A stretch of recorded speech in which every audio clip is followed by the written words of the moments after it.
American Society for Public Administration. If you're not a member of ASPA, I encourage you to look into it. It's a wonderful national organization, and this is our one of the offerings of our state chapter here. Certainly if you want to find out more about us, the other programs we've done, you can go to our website at www.aspast.org, and it'll give you quite a lot of information, including some webcasts of our past programs, and today's program is also being filmed for our website. I'm Dr. Paul Pedersen from CCSU and also the chapter president of ASPA, and it's my pleasure today to welcome you to what I hope will be a very interesting program on issues surrounding trash and recycling. And I'm happy that we have two very good panelists with us today. First, Paul Manenmacher, the Director of Public Affairs for CRRA, Connecticut Resource Recovery Authority, will be starting us off. And then Richard Barlow, who's the first selectman for the town of Canton, will be giving us the town and municipal perspective on some of these issues. And then we'll have some time for any questions that you may have for our panelists. But without further ado, let me turn the floor over to Paul Manenmacher. Thank you, Paul.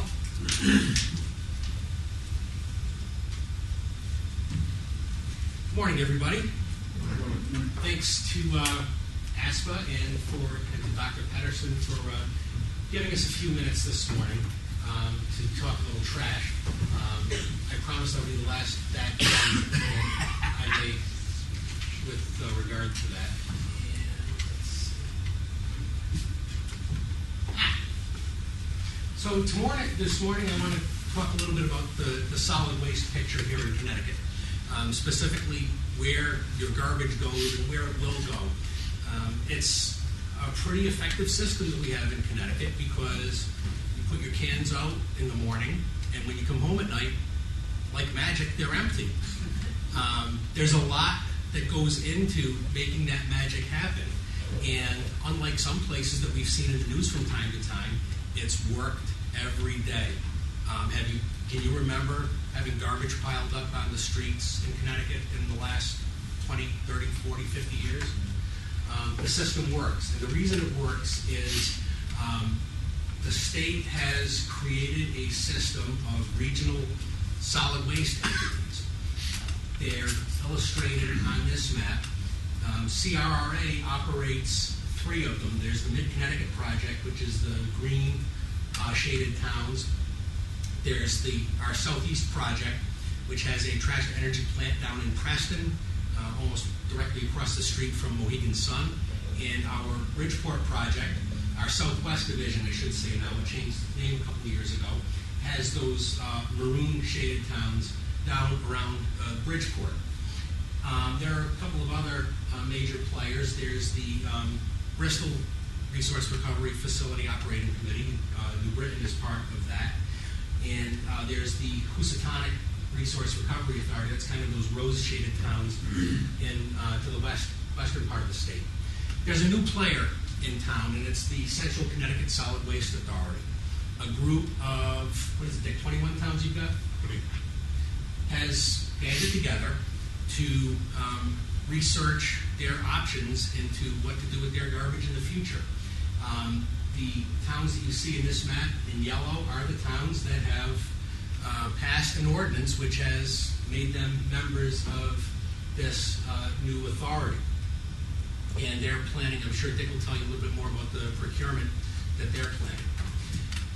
Let's talk a little bit first about what we throw out. DEP did a waste characterization study that they released earlier this year.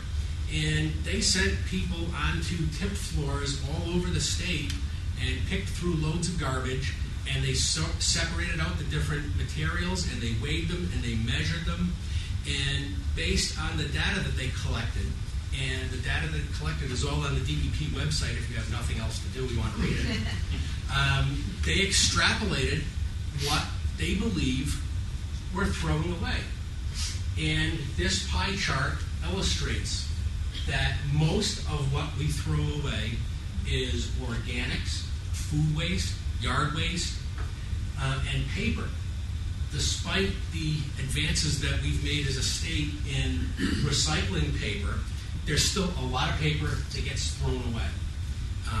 Frankly, I think, aside from the junk mail that we've gotten from the Linda McMahon campaign in the last 6 months,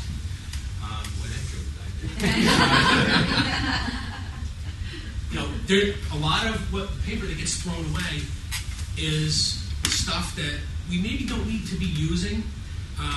Sometimes we'll print documents that use too much paper. And an easy way to cut down the amount of paper you use is just to set the margins on your Microsoft Word template wider. And you will be surprised at how much less paper you use. I started doing that about 1.5 years ago. Now when I turn in a one-page report, it's really one page, and it's full. And it's got what might have taken 2 pages before. Just something to think about. The state has created in statute the solid waste hierarchy. This is what they think should be happening to our garbage. First is we shouldn't be making garbage in the first place. Think about what you can reuse. Think about what you don't need to buy. Think about what you can buy that maybe has less packaging. If you can't reduce or reuse it, then you can recycle it. We just saw all the paper that we're throwing away. All those organics can be composted. And one of the things that we're talking about at CRRA, hoping to get DEP's attention to try to move forward on something like this, is we need infrastructure for composting. We need composting facilities in the state that can take food waste from industrial sources, from restaurants. The dining halls here at Central, for example, they throw away a lot of food. That could be composted. There's a lot of things that we can do beyond the low-hanging fruit that we've captured so far. Composting is the third alternative. Obviously, you can't compost paper bags. You can't compost plastic bottles or steel cans that you might recycle, but some of that stuff can be composted. If you have to make garbage and you can't recycle it or compost it, then the state says that garbage should be sent to a trash-to-energy plant where we recover the energy value out of the garbage. We're taking stuff that we throw away and turning it into what we need. That was actually what led to the creation of CRRA in 1973. In the late 1960s, we began to understand how those old town dumps that every town had were impacting our environment. They were leaking stuff into the groundwater. There was emissions from the decomposing matter getting into the air. They were having serious environmental impacts. The state decided that we had to close all those old town dumps. But what do you do with the garbage? Because the garbage still has to go away. And so the state decided that we would move toward trash to energy. And CRRA was created to help the development of the trash to energy system that we have in Connecticut today. And according to the solid waste hierarchy, only as a last resort should stuff go into a landfill. Now, trash to energy process does result in landfilling of material. There's ash that comes out of the combustors that has to go into, under state regulations as they are now, a landfill. We think that there's other things that can be done with that ash, that it can be used as a construction material, as part of an aggregate, as part of road base. And we're continuing to talk with DEP about moving in that direction. There was legislation signed by Governor Rell that has led to a study being done about what to do with this ash besides burying it in the landfill. Where the garbage goes, Connecticut sends about 2/3 of everything that we throw away to a trash to energy plant. We're recycling about 25% of everything we throw away, and these again are DEP numbers. There is about, DEP knows that there's 163,000 or so tons going into the landfill. The 261,000 ton number that you see there, chances are, if it's going out of state, it's going into a mega landfill in New York State or Pennsylvania or Ohio or Virginia. Connecticut is by far more reliant on trash to energy than any other state in the country and as the rest of the country as a whole. The red line that you see on this chart shows how much of Connecticut's garbage has gone into combustors since 1990. That blue line at the bottom is the nationwide average. So we're 3, 4, 5 times more than what the national average is. And in other parts of the country, quite frankly, it doesn't make sense to build trash to energy plants because you've got land that is cheap and plentiful.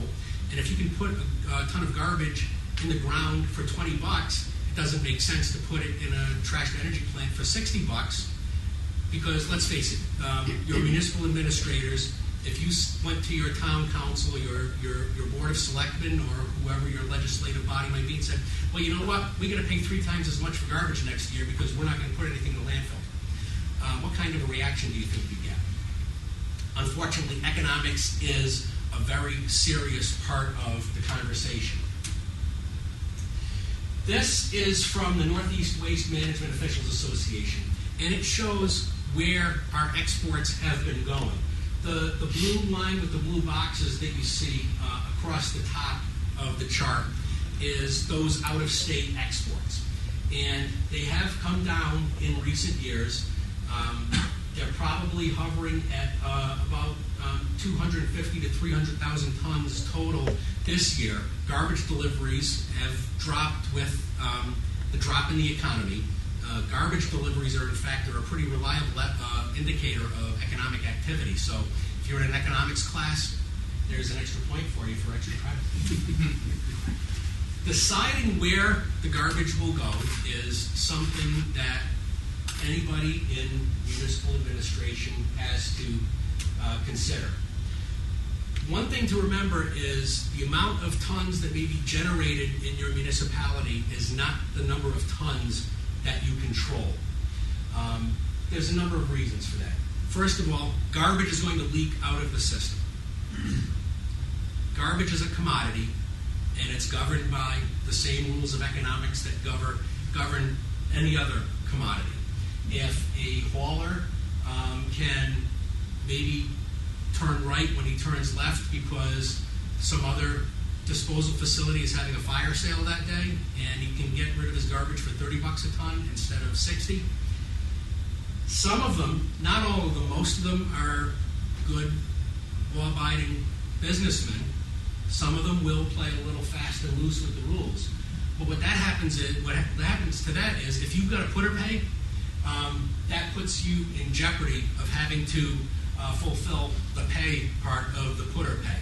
A couple of examples, the HRRA towns, those rose-colored towns that we saw in that first map of the state, they've got a big problem. They're losing garbage, and they are very worried about having to pay an awful lot of money on their minimum commitment this year because of garbage that's leaked out of the system. There was a story in the newspapers down in the Bridgeport area recently that the town of Fairfield is 9,000 tons short of what it should be delivering this year. That's out of about 44,000 tons of its minimum commitment. That's going to be a big bill that they might have to pay also. There is means at your disposal, no pun intended, I promised I wouldn't make any more jokes, and I just broke my promise, called flow control. You, as a municipality, can order all waste generated within your municipality's borders to a publicly owned disposal facility, a transfer station, a trash and energy plant, a landfill. Those rights were restored to you 3 or 4 years ago when the Supreme Court ruled in the Herkimer United Haulers case. You can enforce flow control by passing an ordinance, depending on what kind of infrastructure you have in your town for permitting haulers. You may be able to do it just with a permitting system. In other words, a hauler buys a sticker from your town to collect garbage in your town every year, and as a condition of his having that sticker and being able to do business in your town, you say, okay, you're bringing it to Hartford, you're bringing it to Bristol, whatever publicly owned disposal center that you may choose. you can write it into a hauling contract. If your town contracts with a hauler, anything in a contract is subject to negotiation, obviously. Enforcing flow control is the question. You can have the strongest flow control ordinance in the world, but you've got to have something to back it up. Do you have public works employees who can follow garbage trucks around? Are you going to bring in your police force? I know that there have been some towns from time to time where the Public Works Department has gone to the police chief and said, this guy is violating our town ordinance. I want him taken in. And cops have followed garbage trucks and hauled garbage haulers into the clink for violating local ordinances.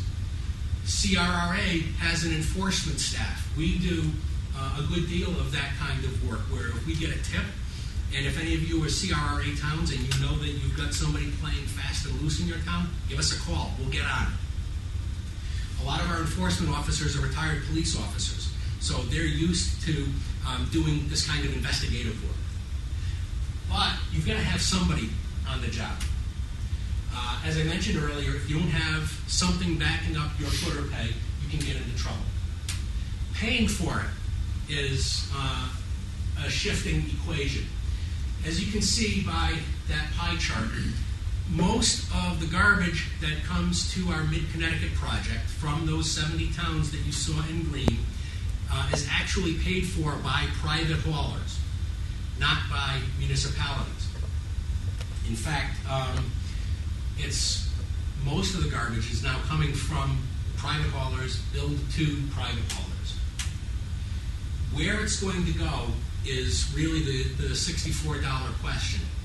Maybe that's even the tip fee, $64 a ton.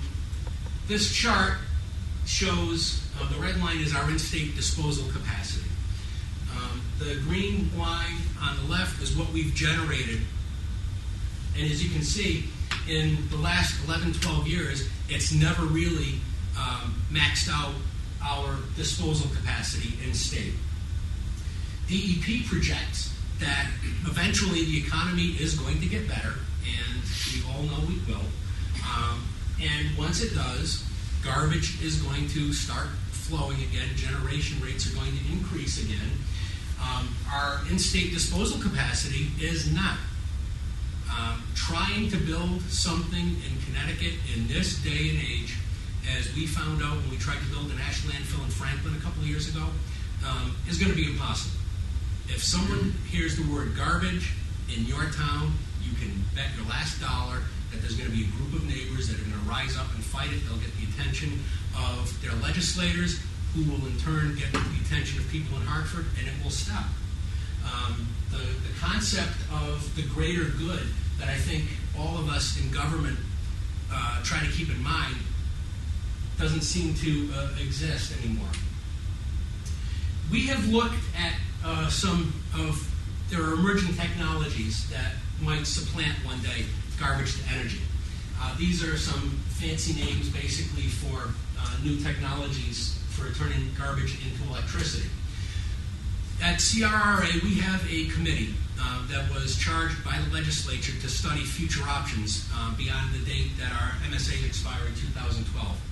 And this committee looked at these technologies, and they're not ready for prime time yet. We're going to keep an eye on them because they show some promise, but they're not ready. Cost is really what's going to be a big factor here.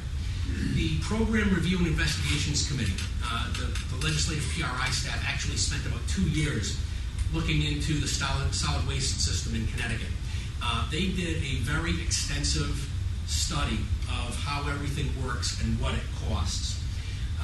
And some of the numbers that they found were kind of startling for trucking our garbage to out-of-state landfills. Rail haul has been suggested as well, but rail is not much better. You really only get efficiencies from rail once you're hauling garbage longer than about 500 miles.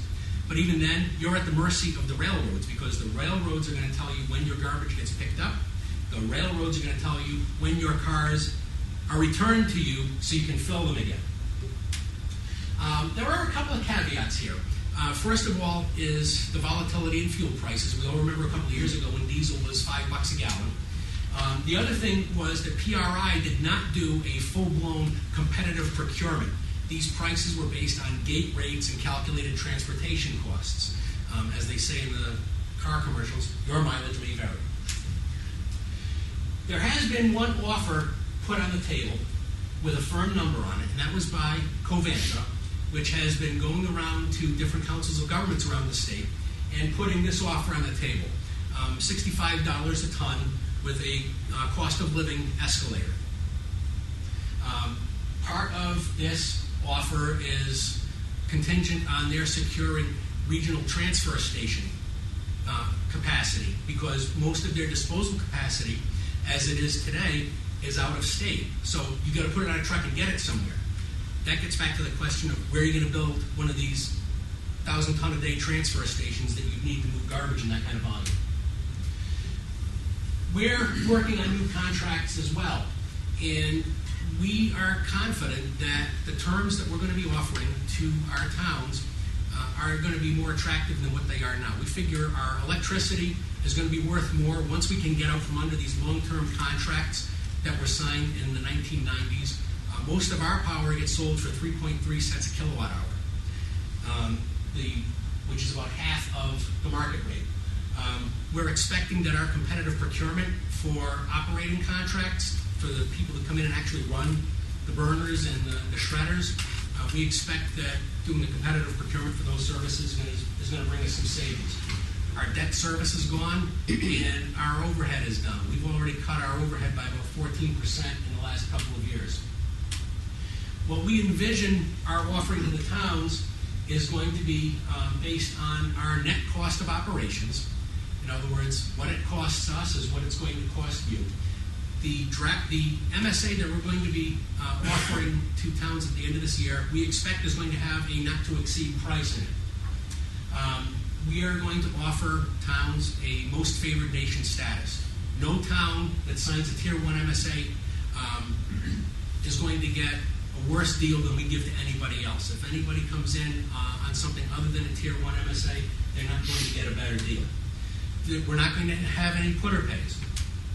And we've got flexible terms that could go as long as 13 years or even more. We're still working that out. Some towns have asked us for even longer terms than that.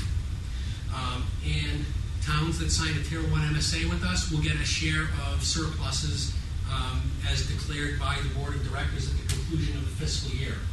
Just to give you some perspective, our tip fee in 2004 was $70 a ton. Today it's $69. If you run that same cost of living escalator on that $70 tip fee in 2004, it'd be $83 today.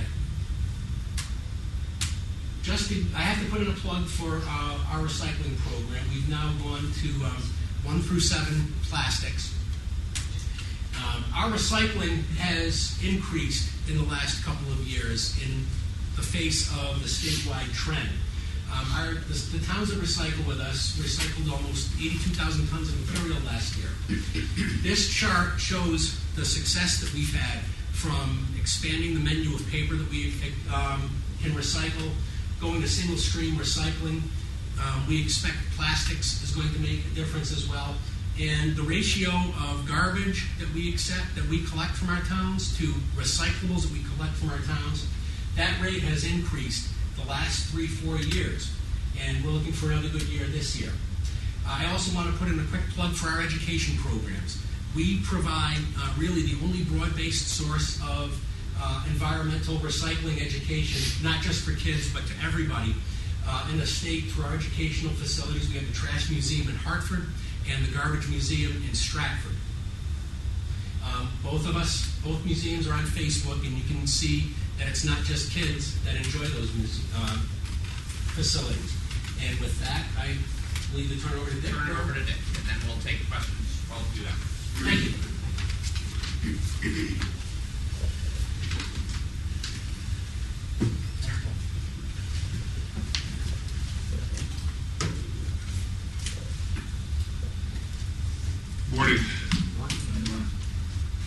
Not going to give you quite the slick presentation that the CRA has been able to do. I've been the first selectman in the town of Canton for 3 years now. Prior to that, many of you may remember, I was with the Connecticut Department of Environmental Protection Lab. Over the last 10 years, I was the bureau chief of waste management, so I had a lot to do with trash from that side. And I guess the analogy I'd like to start out with is a song by Joni Mitchell. It's Both Sides Now. My version of that would be, I've looked at trash from both sides now. From give and take, it's still somehow, it's trash illusions I recall. I really don't know trash at all. And it is definitely different on the municipal side than it was on the state side, where we were attempting for a number of years to implement programs. I want to expand a little bit on Paul's presentation on how we've gotten to where we are today in terms of the state regulatory and statutory requirements. I'll make some citations to Connecticut General Statutes. The first one is Section 22A-220, which makes the provision of safe and sanitary disposal of all solid waste which are generated within its boundaries responsibility of the municipality. That is a very broad statute. I can remember it was initially challenged back in the early 1970s. It was challenged by a septic tank hauler down in New Milford, not actually a garbage, as you might think, hauler, but a septic tank hauler, challenging that the town had an obligation to have facilities that would be available for them to get rid of the material they took out of customer septic tanks. And what the courts did rule was, in the case of it was White, which was the first selectman, New Milford and Golubetsky was the hauler, was that it was a responsibility that was totally on municipalities. And they said at that time there were basically 3 ways a municipality could meet their burden for solid waste disposal. The first would be to have municipal facilities. Second would be to contract with a local provider to have facilities. Or the third would be that they could partner with another entity, another municipality to provide services, and it didn't necessarily have to be within the community that services were being sought for. Section 22A, 220A says that the legislative body, the municipality, then designate the area where solid waste generated in its boundaries by residential, business, commercial, or other establishments shall be disposed. It says that for solid waste, so it's all encompassing. Interestingly enough, on the recycling side, the legislature said that the municipality only has the responsibility for the disposal or processing of designated recyclables when they come from residential properties. There's no municipal obligation to provide recycling services to commercial business establishments, where in many cases you can see that because some of those byproducts that they have to recycle do have value, and they want to recover that value as part of their process. Section 22A 211 establishes the state solid waste plan. It's a comprehensive plan.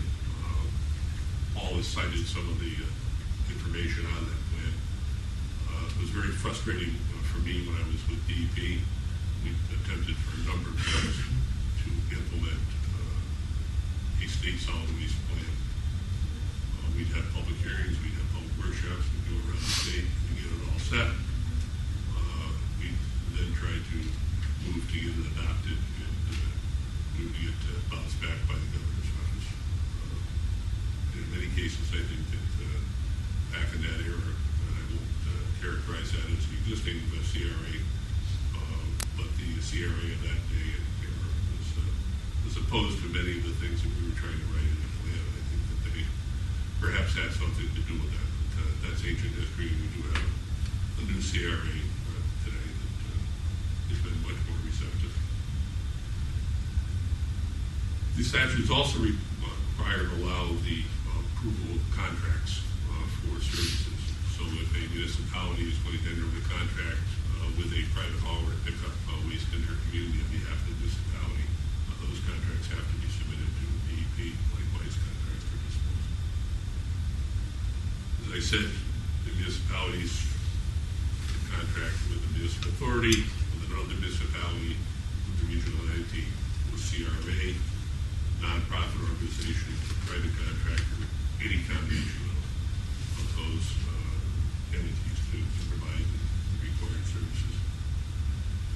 Public Act 73, 459 of the 1973 legislature established what's known as the Connecticut Solid Waste Management Services Act, and that is the entity under which CRA was established.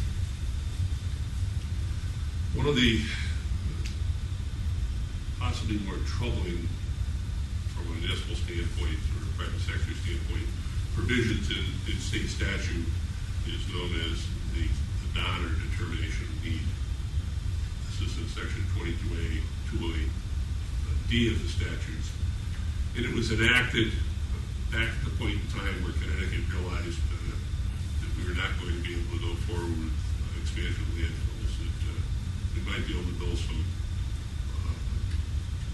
resource recovery facilities, but certainly the backyard environmentalists were not going to allow expansion in state population density we have of landfills, and that resource recovery was going to be the chosen option consistent with, as Paul said, the hierarchy that the state established for waste disposal, waste processing, recycling.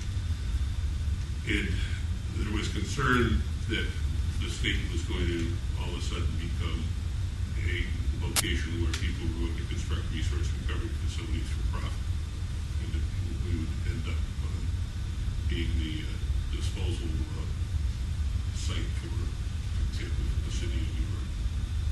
So what the legislature said is that they wanted to put a cap on disposal capacity. This has never been challenged constitutionally. The Attorney General has said for years that he could win the suit. It's never been brought, so it's still virtually untested. But what the determination of need said was that the state solid waste plan would identify the capacity was necessary for the state, and that if you wanted to create an additional resource recovery facility, composting facility, or an ash landfill, ash disposal area, that you had to show that you were not going to provide more capacity as necessary to meet the state's needs. The tricky part, the legislature said, is to meet the state's needs. It didn't necessarily say all the material in the state had to go there, but it just said that the capacity is determined, the needs of the state solid waste plan would determine how much you could do. That's been beneficial. We certainly never became the dumping grounds for the city of New York's trash. On the other hand, it has severely limited the competition in the waste market, probably potentially to the detriment of users. That is something that's still out there. It was an issue that was going to be contested very heavily in the CRA proposal for the Franklin landfill. But in fact, it wasn't needed. There was still remaining capacity within the state. That becomes a tricky question of, okay, you've got a landfill today to take incinerator ash, and it's good for the next 5 years. Well, when you do a determination of need, you look 5 years out, you look 10 years out. How long is it going to take you to permit and build that facility? A lot of issues surrounding that, and certainly is going to continue to have a kind of a silent impact on waste operations in the state for years to come. The state also says that the state or municipality or any municipal regional authority may enter into contracts for periods of up to 30 years. So they do set a cap in the statute on the length of contracts that may be entered into by municipalities. In fact, when most of the resource recovery facilities were built, the Bristol facility, the CRA consistent with the bonding life of those plants. In many cases, they were 20-year contracts. As I said, the state does have an obligation to implement the statewide plan. Paul did discuss with you what the hierarchy is. And another thing that the state has said is that they want it to be independent and self-sufficient waste disposal. That again is a principle that sounds good until it costs too much. And a principle that does have a little bit of wiggle room in terms of the determination of where to go with that. Because clearly we have had municipalities within the last several years, particularly I think there were some down in the southwestern part of the state that did in fact enter into contracts and take waste out of the state. So that's another issue. One of the things that is a concern to municipalities is going beyond the classic MSW, the garbage and the recycling, which has traditionally been the focus. There's many other waste streams out there that municipalities have obligations for, whether it be bulky waste, whether it be construction and demolition material, whether it be provisions in trying to help out finding places for land clearing debris. Household hazardous waste, which has been a lot of partnering with various groups on that. Electronics waste, which were recently added to a requirement that now municipalities shall no cost provide locations that electronic waste could be aggregated in their communities for processing. We have mercury lamps, we have batteries, there's just a whole host of other things that quite often we focus on talking only about the MSW and the recycling, but from a municipal standpoint, I can assure you that there are broader materials that we are interested in on a day-to-day basis. And one of our goals is going to try to find and have systems that would be able to help municipalities in those areas. So, how do we get to where we are today? The state mandates to municipalities occurred in the 1980s.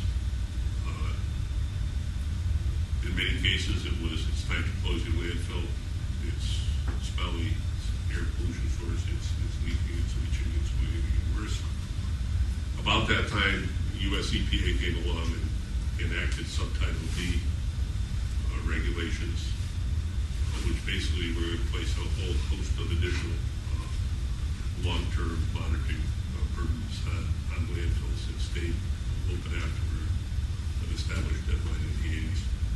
So it was really advantageous to those municipalities that had landfills, even if they had capacity left, to look at other options and close their landfill and avoid those long-term costs.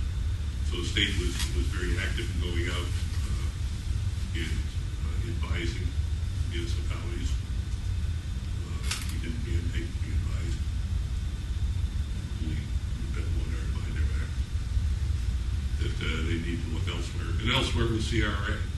Many cases, those municipalities simply chose to join CRA or the other Bridgeport or the rest of recycling or one system as an alternative.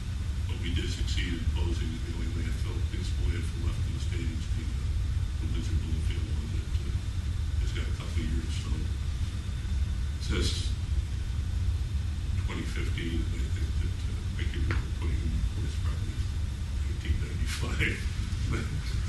That baby seems to have a life of its own, and they're gonna ride that horse for all it's worth. Can't blame them. The system has worked. We have effectively managed our waste. The issue that is of most concern to municipalities today is obviously cost. MSAs, municipal service agreements for the project, which is 70 towns.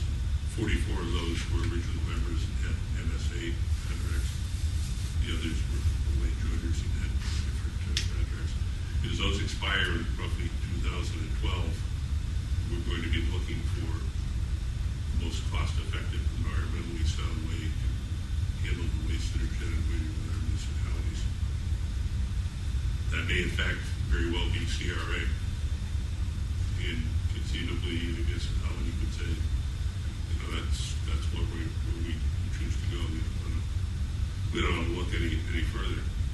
Many municipalities have had concerns that going forward with a sole source without an open competitive process violates their municipal obligations to go out to bid for contract services. It shouldn't be just sole sourcing to one particular entity. And for those reasons, there are some municipalities where we are looking to go out and test the waters. Others are concerned about provisions that are in the agreements with CRA and are looking for increased opportunity to participate in governance by the municipalities. CRA is governed by a board basically made up of gubernatorial and legislative appointees. There are provisions in certain of those positions are dedicated to municipal membership, but truly the municipalities do not establish the governance for CRA, and that has become an item of concern for a number of municipalities. The quarter pay provisions are something that historically in contracts, for the most part, I think everywhere they work, I don't think people ended up having been penalized. I can't think of anybody, maybe Paul can, has ever paid to get a quarter pay for any of the facilities in Connecticut. So that's something that's always there and always is a concern. And certainly from a municipal standpoint, in this economic downturn, that concern is probably more real than it was a few years ago, because truly garbage generation does track the economy. I'm not certain that it's out in front of it that an economist would use it to make projections, but certainly it does validate what all the other statistics that the labor and economic gurus tell us that are real. So that's an issue that we are concerned with. One of the things from a municipal standpoint that I'm concerned, and I know a number of my municipal colleagues are, is the length of the contracts. Garbage is just tremendous and exciting. It's fun to get up every morning and know you're going to the town hall or city hall and you're going to spend half your day playing with garbage. Most of us like long-term contracts. To me, a 10-year contract or a 20-year contract, it could be rolled over, a 20-year contract sounds real good. I don't want to go back and renegotiate contracts for solid waste services every 3 years. Unfortunately, CRA, because of the way that they are established by statute, they can only give net cost of operation contracts. Whereas, as Paul did indicate, coming out of one of the private entities certainly can give a contract that would be tied to economic indicators. That's nice from a municipal standpoint. You know what it is this year, you have a good idea what it's going to be next year. It's also nice if you can have a long-term contract and don't need to go back out to bid it every 3 years.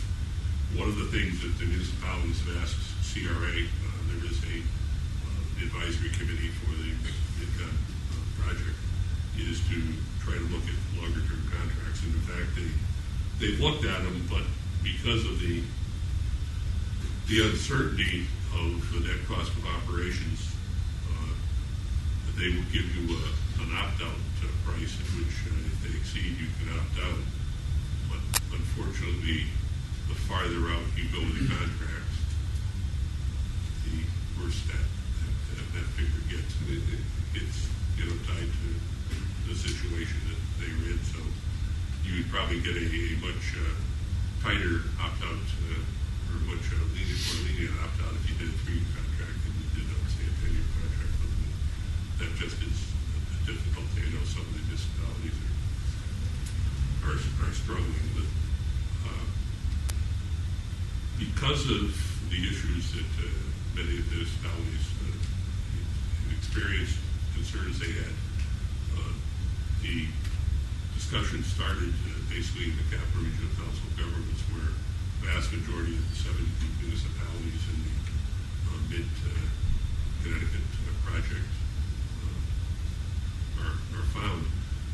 Started talking about looking at options. Started talking about the need to look at the ability to not to sole source and go out and see what was there. And so CROG did undertake a study to look at what options may be available. Hired a consultant, and that consultant's report was delivered in November of 2008. Following up on that, it was felt that there was enough interest to form a group to go beyond that and look to try to see what services were out there and what would be available. So the Central Connecticut Solid Waste Authority concept was developed. Basically, it's established as an interlocal agreement, which is allowed by state statute, and it occurs by any community wishing to join to pass an ordinance indicating that they support the medicine. Once 2 municipalities pass ordinances, the authority was formed. We were up to 21 municipalities, and they're basically concentrated in the all contiguous in the capital region area. The one outlier we had was Guilford, down near the shore. They initially did join. They now, as we go forward, they're looking at the kind of lay of the land that they are not necessarily contiguous with the other communities, will be withdrawing from the authority. So it'll be 21 towns and they'll be in the central Connecticut area. We adopted bylaws on September 15th of this year, and we have put together a proposal that we've been going out seeking requests for qualifications and then following it up with requests for proposals. We anticipate that we're going to be able to do that in the next several months.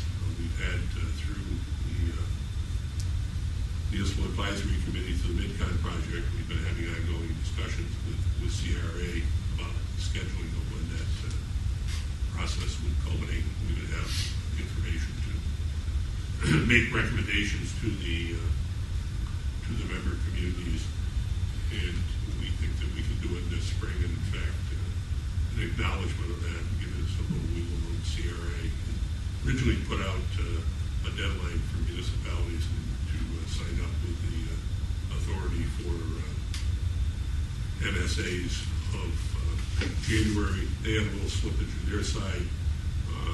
We started saying April. We looked at ours and said we might have a little slippage, and we basically have agreed that the municipalities will make a commitment to try to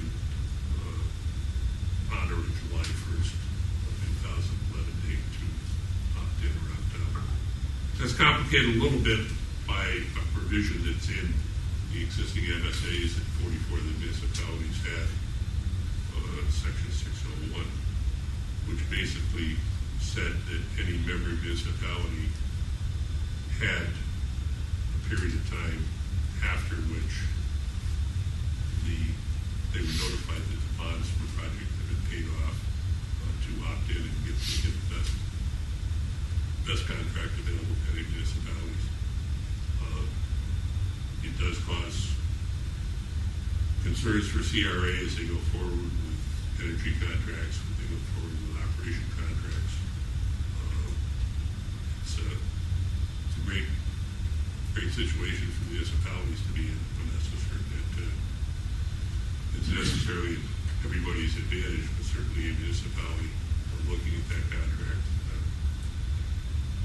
could probably get their councils to say that they had the opportunity to wait until the bonds were paid off. They were notified before they opted in, which in all likelihood we will be on tried that way.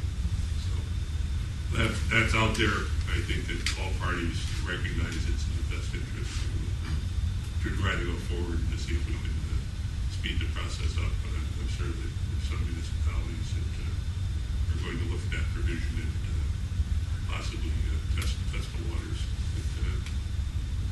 Something was put in 20 years ago, and that's so certain that, like many of the things were done 20 years ago, that all the ramifications of what was going to occur were all thought out. It is there, and certainly it looks like it's completed. So we'll be going out for requests for qualifications for proposals. One of the things that we're deeply concerned about is that we look beyond just the MSW in recycling, that we look at the whole spectrum of waste, and that we get an opportunity that potential members can mix and match if there are services that they want. One of the things with flow control, when you look at the numbers, it shows you high percentage of material that is in fact brought into the mid-con system by private haulers. If the municipalities choose to have a municipal facility, either a transfer station or a disposal site, they would have the ability to mandate flow control of the material in their community, so that potentially the amount that's controllable or under the jurisdiction of the municipalities is far greater than the percentage that we're showing in the chart. And where that comes to rest, I'm not certain, but that is one thing that is out there. So that's briefly where we are today. And, thank you. Thank you, Rick. Very interesting. Questions for two very thoughtful panelists? Wow. Okay, I'll start. I live in one of those little small towns that was covered in the white section. Can you talk a little bit about that? I live in Millington, so we still have we no longer call it the town dump, the transfer station. What happens with all of our trash that goes there? How does that fold into the broader? Do you know if Willington has a contract with, say, Willimantic Waste or Haynes, or then the hauler would be designating, the hauler would determine where it goes. Some of it would be going to Lisbon, where there's a merchant facility. Some of it might be going to our plant in Preston.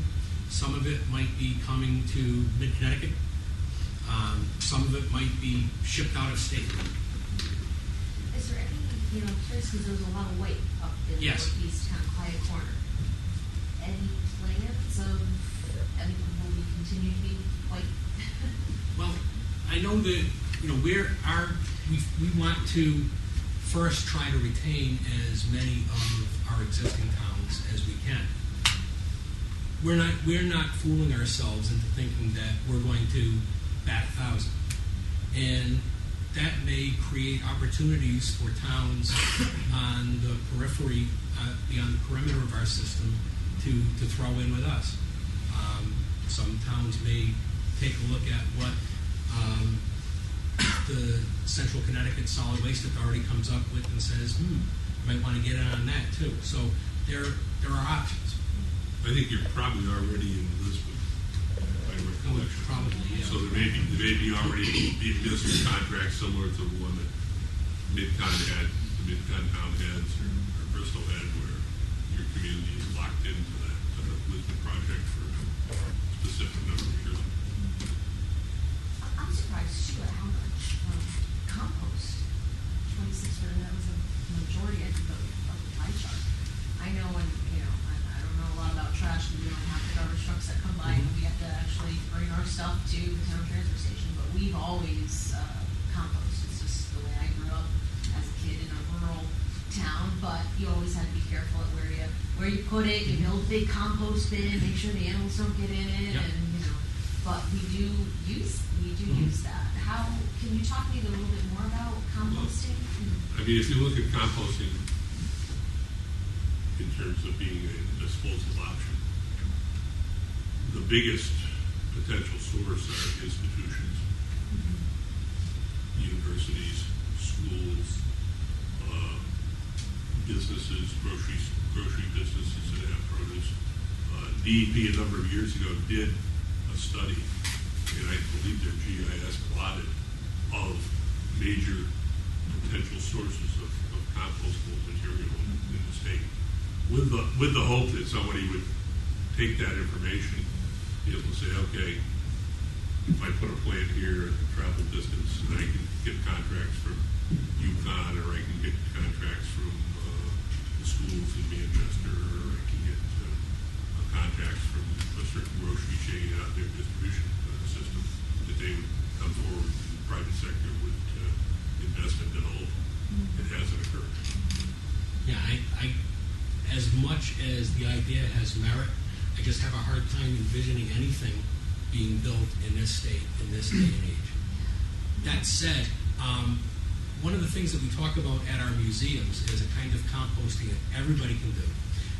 We talk about vermiculture, which is a fancy word for having worms in a box. And there is a specific variety of worm called a red wiggler. And these red wiggler worms, they eat vegetable scraps, coffee grinds, eggshells. They like a little shredded newspaper, so they get some roughage. And you would be surprised at how much of what's going in your garbage can or down your disposal can be composted. Now, if you can put these worms, and you can buy them online, there's a website called wormlady.com. And you can buy some of these worms. You can put them in a little plastic container that you buy at a Target or Walmart. You poke some holes in it to give them air. And as long as you don't put any fruit or meat in that box, those worms will devour everything that you feed them. And you won't have any odors. So you can do it under your kitchen sink. And I know people that do that, and when they first start doing it, they're surprised at how much the volume in their garbage bags is going down, because you think about all the water that's in the organics. You make a salad, you tear those outer leaves of lettuce off, you throw them away, and that takes up space. So that's something that everybody can do. Just as an aside, that might be an interesting project for a college with an agriculture or a botany or an earth science department to see what they can do with the food waste from the dining halls. Sounds like a regional opportunity. There are opportunities there. Getting past, I have to get on my political soapbox now. Getting past the NIMBYism in this state, which has just taken over so many different facets of life. You know, everybody has a cell phone, but nobody wants a cell tower near their house. Everybody has these 50-inch high-def TVs in their houses, but try to build a wind turbine near them, and they have apoplexy. You know, everything is a trade-off in life, and if we want, we have to accept the responsibility for what it takes to be able to have all these things. Paul? Yeah. Green Cycle is doing food composting in Ellington. They are. The Stop and Shop. But it's not necessarily economically efficient. But that's just that one Stop and Shop store. It's not like with the distribution system. And I know the city of Hartford is trying to put together a pilot program. They've got a group of merchants in the Franklin Avenue area, a lot of restaurants there.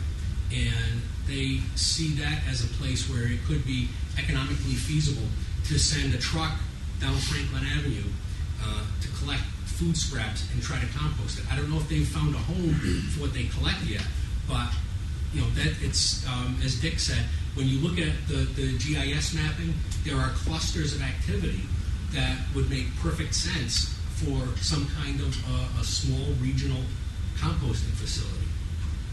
I think if that type of program really gets started, it's going to get started in institutions, colleges, private schools, places that they've got to land, and that they can kind of singularly do it, so they're not having an enterprise type of component to it. That does create I think a big kickback on the backyard syndrome. I think if it's done right and it's demonstrated that it can be a good neighbor, that it can provide these services while containing odors, which are going to be a concern. There are odor control systems that can be installed. If it's done right, and it can be a demonstration project that maybe will get people thinking in a different light about, well, gee, maybe this wouldn't be so bad, and I get great compost in my garden. Any last questions? Yes. With your chart, Paul, of hauler paid tip fees versus residential or municipal tip fees, are you using all your tonnage that comes into MidCon? Yes. It would be interesting to do your graph if you could take out your commercial, because you got a lot of commercial material in there. I'd be interested in seeing that with like residentially controlled. Our billing system, unfortunately, doesn't segregate. What we'd have to do is have to run a report and pick out, go load by load, basically. Maybe in our next generation computer system we'll be able to do that, but right now we can't. Because I think it's higher than, it's technically, residentially, municipality, it's higher than your graph indicates. Well, all that shows is who paid the bill. And it doesn't indicate whether a municipality is then turning around and reimbursing the hauler for whatever he paid us. One of the things that it shouldn't be too interesting and probably not too unique, given that we have 169 towns, but there is such a hodgepodge of how garbage is handled. Some communities have the trucks and provide curbside pickup. There's some communities that have transfer stations, but residents have to bring them. There's some communities that have a municipally funded but privately operated curbside pickup. There's other communities that just have no involvement at all in solid waste, and it's all left to the private haulers to do it. So when you look at how the trash is picked up, it's all over the place, and it does make it difficult when you try to talk about, well, let's regionalize this, or let's try to do this, because everybody has a system. Most part has a system they feel, the residents feel are working for them, and they're hesitant to want to go to something else. Add in the residents and haulers, it's pretty toxic at that point. And garbage is one of those things that the residents don't want you to mess with. There was a first selectman a couple of years ago, who I'm not going to name because he'd probably try to forget this, who one day floated the idea of going to a pay-as-you-throw system. And he caught such blowback so fast from his residents that he never said those words again. And, I was surprised at how fast he forgot about the idea, but it's one of those things that people just don't want you to mess with. Connecticut is the land of steady habits. It's also the land of local control. And so, you have all these different little systems. Pay-as-you-throw has been in place in Coventry and a few other towns for years, and it works. What would be in Coventry? They're switching because they found a more economical system, but for years, their recycling rate was high, their garbage was under control.